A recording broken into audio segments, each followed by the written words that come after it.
दोस्तों आज की इस वीडियो में हम लोग माध्य निकालना सीखेंगे।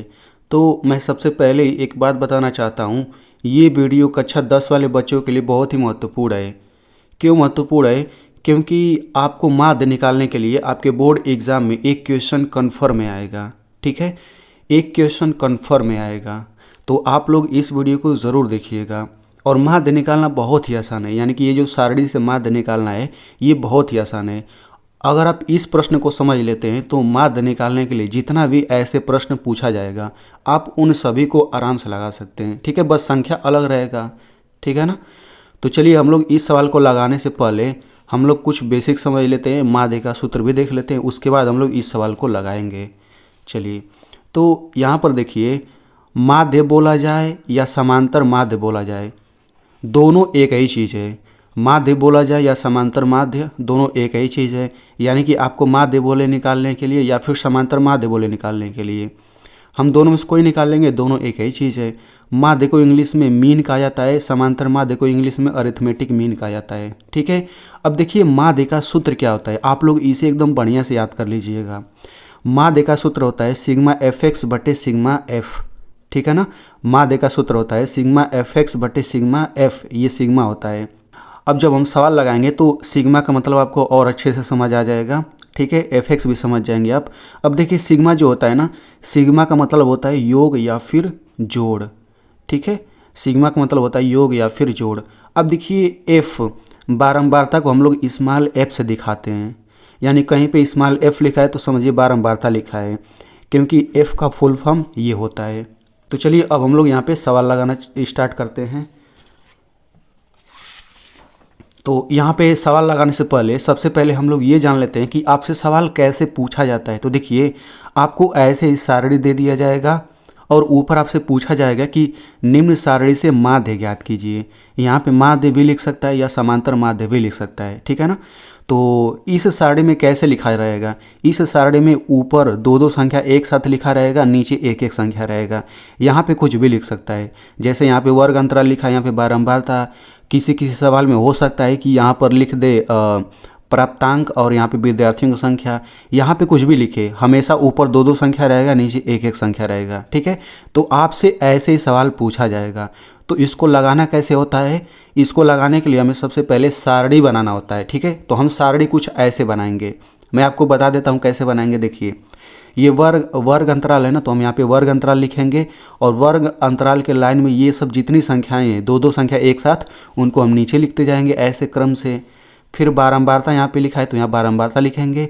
ये सब लाइन में ये सब जो लिखा हुआ है इन सबको हम नीचे लिख लेंगे। ठीक है, तो अभी जो आपको ये दिख रहा है, अभी तो मैंने ये प्रश्न ही वाला उतारा है। ठीक है, प्रश्न से कुछ भी अलग नहीं है, तो आपको इतना उतार लेना है। और देखिए, एक खाना ये हो गया, दूसरा खाना ये हो गया और तीसरा खाना ये नीचे हो गया, इतना आपको एक्स्ट्रा बना लेना है। ठीक है, तो अभी तो मैंने जितना प्रश्न में लिखा है बिल्कुल उतना ही लिखा है, तो इतना तो आप लिख लेंगे। इसके बाद आपको एकदम अच्छे से अब आपको समझना है। ठीक है, काफ़ी आसान क्वेश्चन है, केवल एक समझ लीजिए, आराम से सभी क्वेश्चन लगा लेंगे। तो देखिए, इतना लिखने के बाद यहाँ पे ये बारंबारता होता है, तो यहाँ पे हम स्मॉल एफ से इसको दिखा देंगे। ठीक है ना, स्मॉल एफ लिख लेंगे। हमेशा याद रखिएगा, ये दो दो संख्या होता है, ये एक एक संख्या, जो एक एक संख्या लिखा रहता है यही आपका एफ होता है। तो यहाँ पे बारंबारता लिखा रहे या विद्यार्थियों की संख्या लिखा रहे, कुछ भी लिखा रहे, हमेशा इसको आप एफ लिख लेंगे। एफ लिखना बहुत ही ज़रूरी है। अब एफ लिखने के बाद अब मैं आपको बताता हूँ। देखिए, सूत्र में एक्स होता है, तो यहाँ से तो एफ निकलेगा, अब हमें एक्स भी निकालना पड़ता है। ठीक है, तो हम यहाँ पे एक्स लिख लेते हैं यहाँ पे। ठीक है ना, अब यहाँ पे एक्स निकालेंगे, तो एक्स कहाँ से निकलेगा, देखिए ये जो वर्ग अंतराल है, यहाँ पे जो दो दो संख्या है ना, इन्हीं को जोड़ के बटा दो करना है, जो आएगा वही एक्स लिखना है। मैं अभी आपको समझाता हूँ। देखिए, यहाँ पे 0 10 है ना, तो इनको ऐसे कर लीजिए, 0 + 10 दोनों को जोड़ लीजिए और बटा 2 करिए, इसी को हल करिए, जो आएगा वही तो यहाँ लिखना रहता है। तो 0 और 10 जोड़ेंगे तो ये 10 ही होगा, बटा 2। अब 2 से 10 में भाग करिए तो ये हो जाएगा 5, यानी कि वही 5 यहाँ पे लिख दीजिए। ठीक है, बिल्कुल उसी तरह से यहाँ पे 10 और 20 है, तो 10 20 दोनों संख्या है, तो 10 और 20 को जोड़ लीजिए, बटा 2। नीचे बटा 2 ही आप हमेशा लगाएंगे। अब ऊपर जोड़िए, तो 10 और 20 जोड़ेंगे, ये हो जाएगा 30 और ये हो जाएगा बटा 2। अब देखिए, 2 से 30 में भाग करेंगे, चाहे काट भी सकते हैं, तो 2 1 हम 2, यहाँ पे 1 बचेगा, 2 5 10, ये हो जाएगा 15। तो बस यहाँ पे आप 15 लिख लीजिए। ठीक है, वैसे 20 और 30 को जोड़ करके बटा 2 करेंगे तो ये आपका आ जाएगा 25। तो मैं आपको बताना चाहता हूँ ये जो x निकल रहा है, पहला तरीका आपको क्या दिख रहा है, पहला तरीका मैं आपको जो बता रहा हूँ, इनको जोड़ के बटा 2 कर रहे हैं तो ये 5 आया, इनको जोड़ के बटा 2 कर रहे हैं तो 15 आया। भाई यही तरीका नहीं है ये x निकालने का। एक दूसरा भी तरीका मैं आपको बताता हूँ जो कि एकदम सिंपल है। आपको क्या करना है, देखिए इन दोनों के एकदम बीच में जो संख्या आता है ना वही x आएगा। तो 0 और 10 के बीच में क्या आता है, 5 आता है। ठीक है, बीच मतलब एकदम बीचों बीच की बात कर रहे हैं। अब देखिए 10 और 20 के बीच में क्या आएगा, 15। अरे भाई 10 और 20 के बीच में 15 ही तो आएगा, तो 15 लिख लीजिए। ठीक है, 20 और 30 के बीच में क्या आएगा, 25 आ जाएगा। 30 और 40 के बीच में क्या आएगा, 35 आ जाएगा। ठीक है ना। अगर आप इनको जोड़ करके बटा 2 करेंगे ना तो यही आएगा, कुछ भी अलग आने वाला नहीं है। 40 और 50 को मतलब जोड़ के बटा 2 करेंगे तो ये आपका आ जाएगा 45, क्योंकि 40 और 50 के बीच में 45 होता है। तो सिंपल जो ये x आ रहा है इन दोनों के बीच वाला जो रहेगा वही लिख लेना है। ठीक है, क्योंकि जोड़ के बटा 2 करेंगे तो यही आने वाला है। इतना हो गया। अब हमें fx निकालना पड़ता है, तो हम यहाँ पे लिख लेते हैं f इंटू एक्स। ठीक है, fx का मतलब हो गया f इंटू एक्स। ये आपको प्रश्न लगाते समय नहीं लिखना है, ये रफ में करना है, केवल प्रश्न लगाते समय कापी में यही लिखना है। ठीक है ना। तो ये हम fx निकालते हैं तो f गुणा x। अब देखिए ये f वाले के नीचे ये सब f लिखा हुआ है और ये x वाले के नीचे सब x लिखा हुआ है। तो हम f और x का गुणा करते हैं तो 3 और 5 का गुणा करेंगे तो ये हो जाएगा 15। 10 और 15 का गुणा करेंगे तो ये आपका हो जाएगा 150 हो जाएगा। अब 11 और 25 का गुणा करेंगे तो 11 और 25 का आप गुणा करेंगे तो ये आपका आ जाएगा 275। आप गुणा करके देख लीजिएगा। 9 और 35 का गुणा करेंगे तो ये आपका हो जाएगा 315। 7 और 45 का गुणा करेंगे तो ये भी 315 ही आएगा। ठीक है, अब गुणा कर लेने के बाद देखिए, गुणा कर लेने के बाद हमें देखिए सूत्र जो होता है, सूत्र में fx हमें चाहिए और f चाहिए, यानी कि ये आपका fx है, ये आपका f है, हमें इन्हीं दोनों की ज़रूरत है। ठीक है ना।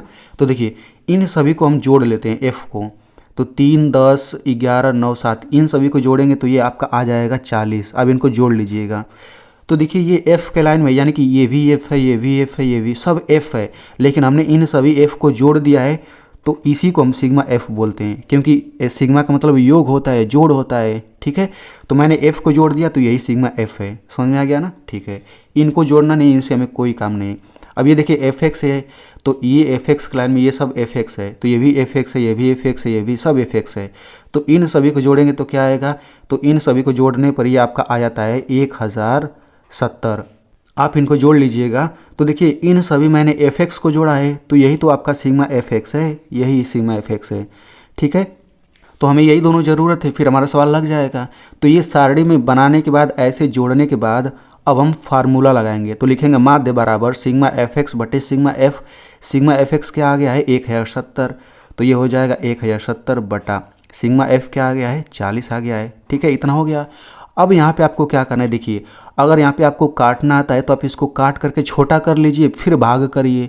अगर आपको काटना नहीं आता तो सीधे 40 से 1070 में भाग कर दीजिए। ठीक है, तो मैं यहाँ पे क्या करूँगा, पीछे से 1 शून्य कट जाएगा तो आराम से काट लीजिए। अब आपको 107 में 4 से भाग लगा देना है। ठीक है, तो देखिए तो 4 से 107 में आप भाग लगाएंगे। देखिए 4 से 107 में भाग लगाएंगे तो देखिए आपका इतना आएगा। यहाँ पे देखिए कट चुका है, यानी कि 26.75 हम लोग यहाँ पे लिखेंगे तो ये हो जाएगा 26.75। ठीक है ना। तो बस यही आपका आंसर हो जाएगा। तो बस आपको इतना ही कापी में लिखना है। आपको आराम से जितने भी नंबर का आएगा ये क्वेश्चन, 4 नंबर का, 2 नंबर का, आराम से आपको मिल जाएगा। ठीक है।